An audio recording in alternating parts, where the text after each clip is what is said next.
I was halfway through my set at Ironcore Fitness, focused, not bothering anyone, when this guy just walked straight up into my space and said stop right there in a tone that didn't even sound like a request. And before I could even process it, he goes, "Yeah, you're done, pack it up and get out." And that threw me off because there was no explanation, no warning, nothing, just straight attitude, like I wasn't even supposed to question it. And I looked at him like, "What are you talking about?" And he just cut me off again.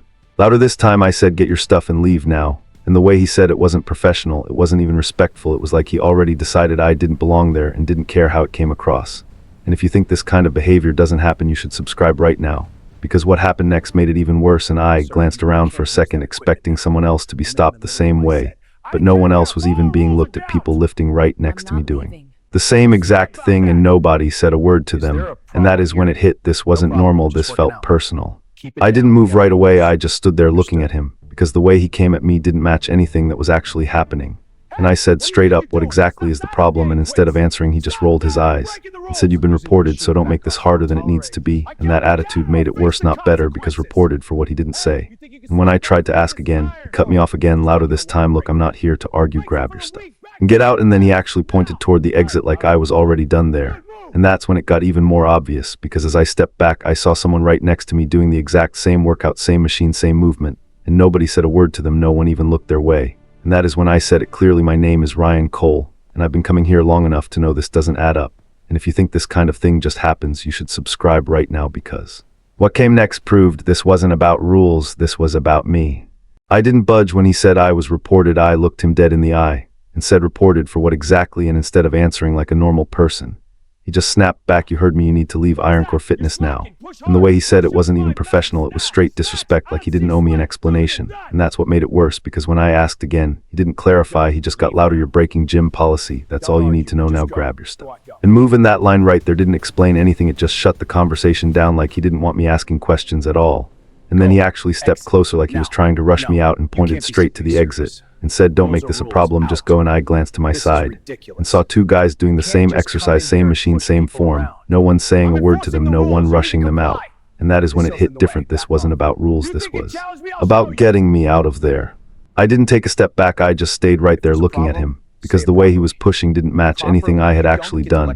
And I said it straight, "If there's a problem, say it properly, don't just throw words around." And instead of answering, he got even louder, like he wanted the whole floor to hear it. "Now you're causing a scene too, just get out before I make this worse." And that right there flipped everything, because now he wasn't even trying to explain anything, he was trying to force it. And people around us started noticing, weights paused, conversations stopped, everyone looking over like something serious was going on. And he stepped in closer, pointing toward the exit again like I was already out, and said, "I'm not going to keep repeating myself, leave now or I'll have you removed." And that line didn't sound like policy, it sounded personal. And I looked around again, same gym, same people, same workouts, nobody else getting this treatment, nobody else being singled out. And that is when it locked in completely. This wasn't about control or rules, this was about making sure I walked out. Right when he started raising his voice again, someone else stepped onto the gym floor. And this time it wasn't random, you could tell immediately, because the whole energy shifted. The staff straightened up and stepped back a little, and that's when I saw her, Dana Cross, and she didn't rush, she walked in calm, like she already knew exactly what this was about. And the first thing she said wasn't a question, it was a statement, "He needs to leave now." And that hit different, because she didn't even look at what was happening around me. She looked straight at me like the decision was already made before she got there. And I said, "Hold on, you're going to tell me to leave, at least tell me what I did." And she didn't explain, she just said, "You've already been flagged, don't make this more complicated." And that tone wasn't neutral, it was controlled, like she wasn't here to figure anything out, she was here to enforce it. And I pointed right at the floor, same equipment, same workout, people doing the exact same thing, and said, "Then explain why they're still here." And for the first time she paused just slightly, and that was enough. This wasn't as clean as they made it sound. I stopped arguing about the so-called violation, because at that point it was obvious this wasn't about what happened in the gym, this was about something else. And I looked straight at Dana and said, "This has nothing to do with policy, does it?" And for the first time her expression shifted just slightly, not enough for most people, but enough for me, because that's not how someone reacts when they're enforcing a real rule, that's how someone reacts when they're trying to hold a position. And I said it again, slower, "You've been waiting for a reason to do this." And she didn't deny it, she just said access can be restricted under board authority. And that line right there confirmed everything, because that's not a gym rule, that's HOA power. And that's when it clicked, this wasn't about me breaking something, this was about them using authority to push me out. And I stepped closer and said, "You're not enforcing anything, you're trying to remove me." And she didn't correct me, she didn't explain, and that was all I needed. I looked at Dana for a second, and then I said it clearly, "You know this doesn't work the way you think it does." And she didn't respond, she just held that same controlled look like she was still trying to keep this in her favor. And that's when I said it louder, not for her, but for everyone around us. This isn't just some membership you can cancel. This gym runs under my name, my contract, my ownership stake. And that line changed everything, because now this wasn't a member being removed, this was something else entirely. And I could see it immediately, the shift, the hesitation, because now the situation didn't match the move she was trying to make. And I stepped closer and said, "You're not removing a problem, you're trying to push out the person who actually holds this place together." And for the first time, she didn't have a clean response, no policy, no quick line, no authority statement. And that silence finally made sense. This was never about a violation, this was about control. Right when she tried to take control back, the situation flipped in a way she didn't expect, because suddenly someone from the front desk rushed in saying, "Cops are on the way." Someone reported a disturbance inside the gym. And that changed everything instantly, because now this wasn't internal anymore, this was outside attention. And Dana tried to step in quickly, lowering her voice, saying, "We'll handle this before they get here." But I didn't let that happen. I said, "No, you already tried to handle it, and this is where it got you." And within seconds, the whole energy shifted. People stopped moving, everyone watching. Because now it wasn't just a disagreement, it was something official about to walk in.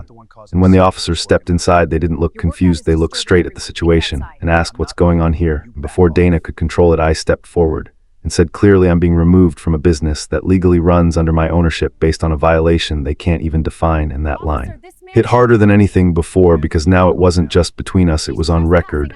And Dana tried to adjust her tone, explain it differently, but it didn't land the same anymore, because now everything she said had to match reality, and it didn't. And that is when the control she had completely slipped. The moment the officers heard that, everything changed, because now it wasn't just noise or a complaint, it was something they had to verify. And one of them looked at Dana and asked directly, "Do you have documentation to support removing him?"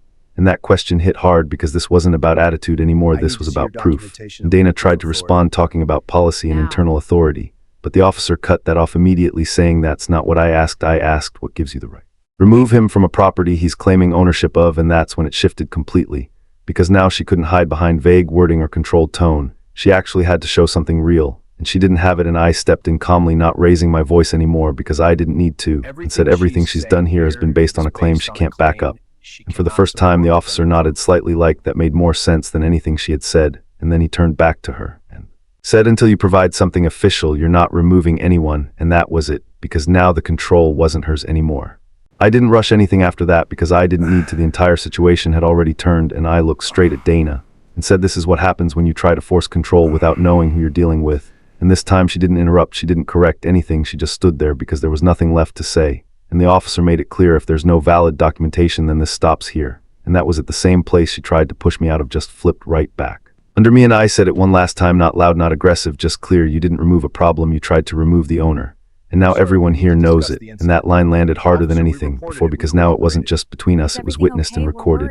And there was no way to walk it back. And I turned and picked up my things, not because I had to leave, but because I chose to. And before I walked off, I said it calmly, "Next time, don't mistake control for authority. And if you would have handled this the same way, make sure you subscribe."